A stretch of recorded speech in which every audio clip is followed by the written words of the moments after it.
Hi, I'm Carl Azus. It's good to see you, and thanks to our friends at Chelsea and Woodstock High Schools who visited yesterday. First up, between Vietnam and the Philippines in the South China Sea, there's a group of small islands called the Paracel Islands. There are about 130 of them, and Taiwan announced yesterday it noticed something on one of these islands that alarmed several countries in the region: surface-to-air missiles. China controls the Paracel Islands. It says it's had military equipment in the area for years. But the announcement about the missiles sent waves of concern across the Pacific for a couple reasons. One, the Paracel Islands are disputed. China, Taiwan, and Vietnam all say these islands are theirs. Japanese officials accused China of reclaiming land in the region to build up its military presence. China says it has the legal right to deploy defensive measures to protect its territory, and it considers the Paracel Islands part of it. Two, the deployment of the missiles happened as U.S. President Barack Obama called for Southeast Asian leaders to stop the militarization of the South China Sea. Several other countries are developing military sites in and around the area. China is taking that a step further, literally building its own islands in another part of the region. This is the South China Sea.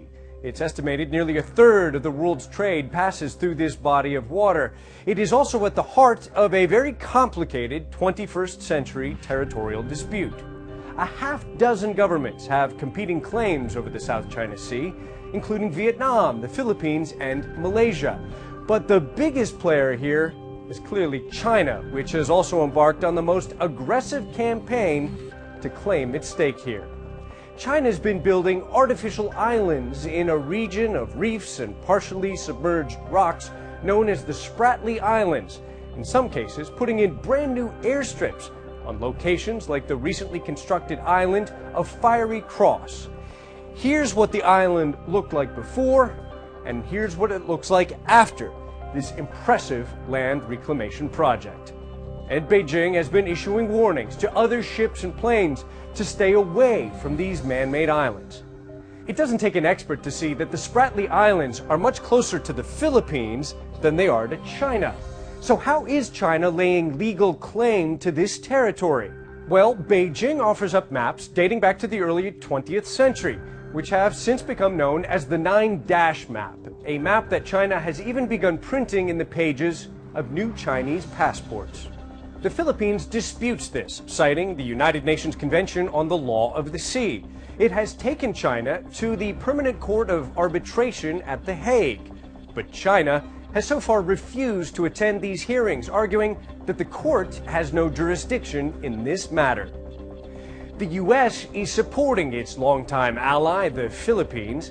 In the last year, U.S. warships and warplanes have conducted several so-called freedom of navigation operations, ignoring Chinese warnings and traveling close to China's man-made islands. China opposes the U.S. operations, calling them a threat to peace and stability in the region.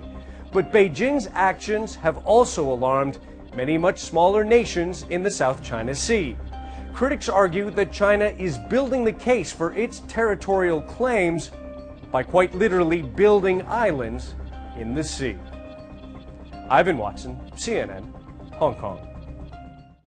Up next, a case of engineers versus law enforcement. Last December, there was a terrorist attack at a holiday party in San Bernardino, California. 14 people were murdered, and the two attackers were later killed in a shootout with police. The Federal Bureau of Investigation confiscated the iPhone of one of the shooters, but it can't hack the phone to see what's on it without the terrorist's passcode. If investigators guess incorrectly 10 times, the phone will automatically erase all of its information.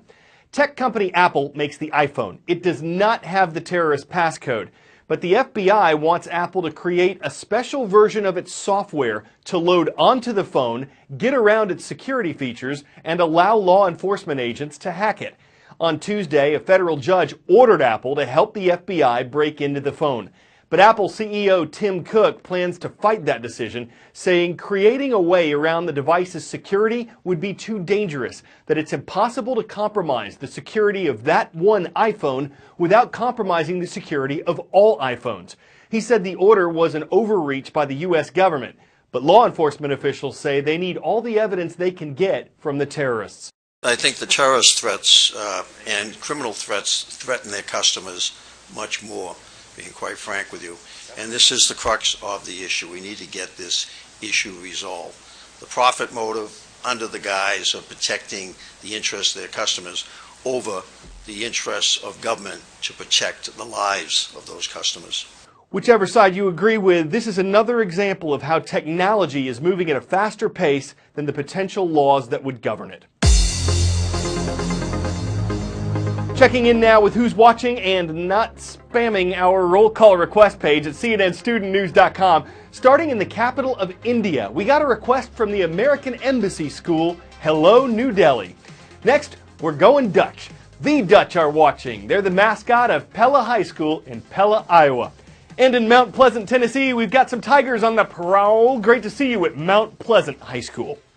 Especially if you live out west, you're familiar with the San Andreas Fault. The crack in the Earth's crust extends for more than 800 miles, and it's been associated with some pretty big earthquakes over the decades. A lesser known, but potentially more destructive fault is the Cascadia Subduction Zone. It doesn't have the same ring as San Andreas, but it is along the Ring of Fire, this horseshoe-shaped line around the Pacific where much of the world's volcanic and earthquake activity happens. And according to the theory of plate tectonics, it's capable of serious seismic activity, even if its last major slip-up was long ago. We have no idea why it doesn't make an earthquake tomorrow, next week, next year. It should, but it doesn't.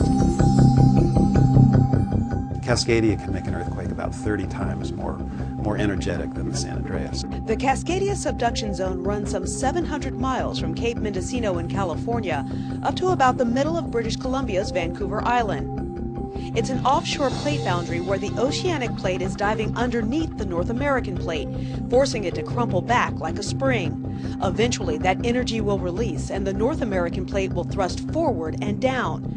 The outer margin of the plate will form a hole in the ocean that will become the leading trough of a tsunami.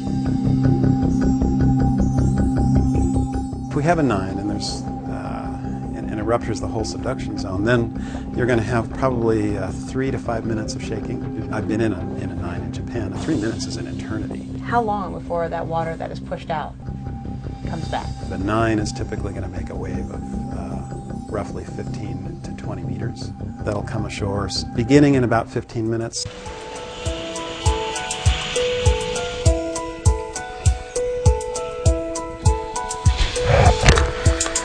We're trying to put together a picture of the totality of what an earthquake and a tsunami would be like in a particular area. So you can build a city in here. They can simulate the actual generation of the tsunami offshore. We'll lose our transportation through the region almost instantly. So, help will have to come from the outside via aircraft.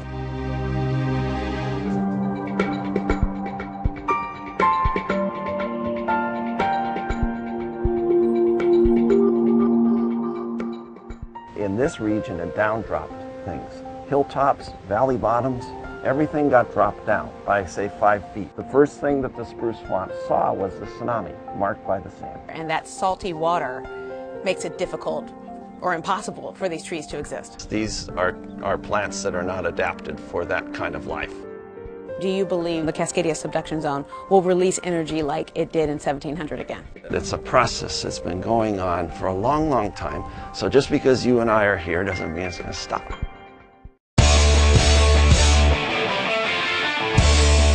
Before we go, sea lion selfie stick. Show it! There it is. A volunteer at the Aquarium of the Pacific thought it'd be cool to attach a camera and a float to a pole and let a sea lion swim around with it. He was right. He said the float made it easy for the animal to navigate the selfie stick through the pool of his exhibit. Gives you a great perspective on what a sea lion sees as it makes its way underwater. And as you can see, I ain't lying. Is this the next essential aquatic accessory? The animal's lips were sealed. But it did appear to have a fantastic time shooting that video through a filter. I'm Carl Azuz, hoping you'll flip us back on tomorrow.